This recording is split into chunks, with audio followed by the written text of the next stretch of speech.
People can say that I'm washed up, and people can say that why I'm still here when I'm so old.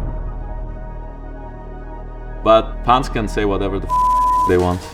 I want to be the best player in the world. Jankos! Jankos, that is disgusting! Yes! Yes! These guys are red hot too!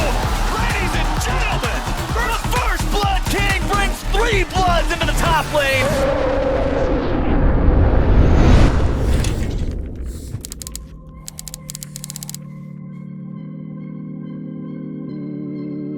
My name is Marcin Jankos Jankowski, and I play jungle for team G2 Esports.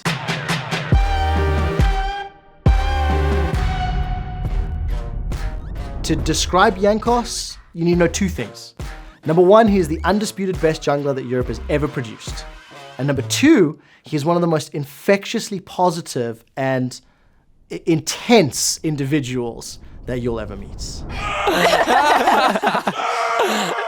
I think in the world of League of Legends, I'm known for being quite loud. Whenever we win and it's like a big thing, I'm gonna scream my lungs out. And there was even a time in 2019 where we had a very close series against Fnatic. I screamed so hard that I fainted and I fell on the ground. It's because I really enjoy the game and I'm passionate and I really wanna win. But besides that, I'm quite a joking personality, so I don't take things too seriously. 얀코스, 얀노인이라고 그러죠.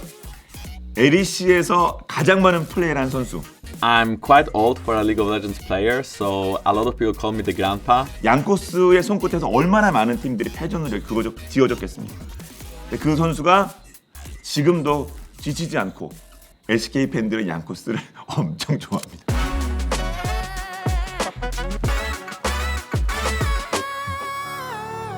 I started my career back in 2014 when I joined LAC with a team named Rocket. Absolute fantastic stuff for game 1 for Rocket. Jankos, the king of First Bloods, that secures it. Even though I was called a First Blood King back then, I couldn't win a split in Europe.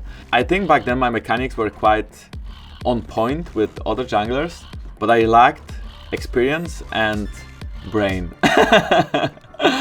His GA is gonna get popped. Vander a little bit too low in this one. It is just a 1-for-1. The steal away. Jankos secures a absolutely massive Elder Drake. Yes! Yes! Yes! H2K, they beat EDG. These guys are red hot. The first time I played with Jankos was when I joined G2. I got kind of like a quick reaction to Jankos because he's a very outgoing person. He's very loud and he likes to joke around a lot. And at the same time, we're both trying really hard to win.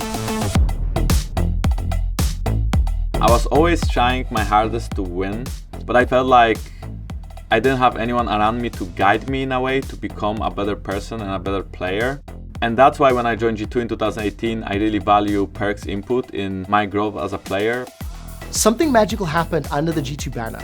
Not only did Jankos win his first regional championships, he also then went on to win MSI and make a world final. I felt like we were quite on the same page as players, which was very important. We also had probably the best 5 players in Europe. It felt like in Europe we are unstoppable and we are just the best team. And that was probably the best year of my career. G2 Esports!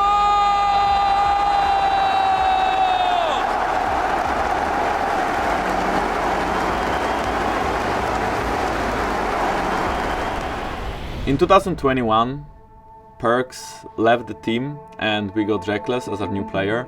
The team was made to win. After 8 years of extraordinary success, Reckless has left behind Fnatic to join G2 Esports in hopes of building the best team in Europe. The expectations on this roster are sky high. Anything other than an international trophy will not be enough. And 2021 was meant to be no different from 2020, from 2018, from 2019. But for some reason, we just could not succeed. If that can lock down multiple members, I'm looking for the shot. Oh, the shockwave! That catches onto Reckless. He's got no flash, he's got no heal. Oh no, slices and dices his way through. That is it. That is it done. He could not be more poetic. Larson overcoming his demons and removing Reckless from the equation with that shockwave. It's Rogue all the way. When I watched MSI from home in 2021, it felt very, very painful. I was even live viewing the games and seeing Mad Lions compete against Damwon and RNG felt like, wow, I really want to be there. Why am I not there? I really wish I could play against these teams. I could do better than Mad Lions. Even though we changed only one player, we just couldn't find ourselves. I felt like it's not because of one player, but it's because we lost a little bit of that fire that we had back in 2020 and 2019. It felt like we don't work as well as we used to. It felt like our team atmosphere changed. It felt like we are not as eager to sacrifice everything to win and win as a team, not win individually. And that's why I feel like it really led to our failure. I believe it was to do with the loss of leadership. And I think when you look back at Jankos over his career, he's always been a wild player. And I think with the loss of perks and the required adaptation, there was this almost loss of control. Jankos was left a little bit floundering, but so was the entire team. G2 always went to Worlds, G2 was always first. Being there in 2021 and not even making it to Worlds, not even being the top 3 team in Europe, that was quite a shock. I was trying to fix it, but I just couldn't find a way. At some point you lose these games and you realize that that's the end of the road. There's nothing else. You lost. You are not good anymore.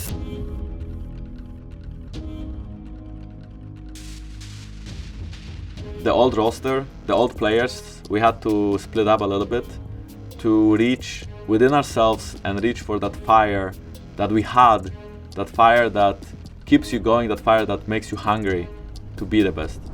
We do have to start with some of the changes that have been made by the 8-time champions G2 Esports. We talked about this during the course of Ready Check, but for G2, it is a huge organizational rebuild. I think the biggest changes that we made in 2022 is we kind of bet on rookies. When I saw this G2 roster on paper, to me, it looked like a style that best enabled Caps and Jankos to perform.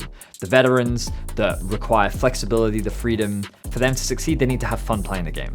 And they have the most fun when they get to do whatever they want. And with a roster like this, they're allowed to do it.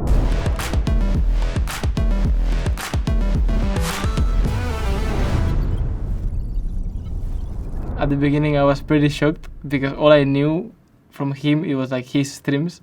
And he's kind of like, you know, like a clown. We have respect. Yeah. We have respect. We don't do anything crazy. Yeah. We sleep. We eat healthy. We have a match tomorrow. Okay. Can we do soup? Can we do soup?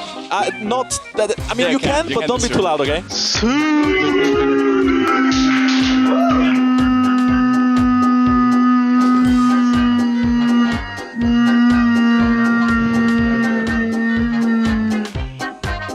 A lot of people look at him in a funny way, make a lot of jokes about his age, even sometimes about his gameplay, right? Which we do as well, but he's like a comedian. He's like always making fun of stuff. So I didn't really expect to see someone like with such an insane discipline. I think now with the new roster with a bunch of rookies and there's no more perks and stuff like that, we have a lot of people who are making a lot of jokes. So I think he doesn't really have the room, or like he doesn't need to make as many jokes. Jankos' role in the team is like the big brother. I will just adapt to be whatever the team needs, and I just think this is the figure that the team needs, the big brother. And if the age suits me in this term as well, as I am the oldest in the team, so be it. I think for the first time since joining all those years back in 2013, Jankos may finally be learning to be a leader, maybe growing in that direction. He's a dude who's always relaying information.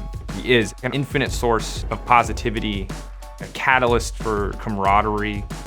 That is, to me, the foundation of great leadership. I wouldn't call myself a leader because I really believe that you need 5 separate players, 5 separate individuals to come together, to agree on an idea, to have similar mindsets, similar opinions, to actually play the game. The whole team is a leader. They've got young players now that really deserve a whole lot of credit. But I think that Jankos, his ability to get the best out of his teammates is what makes him so amazing.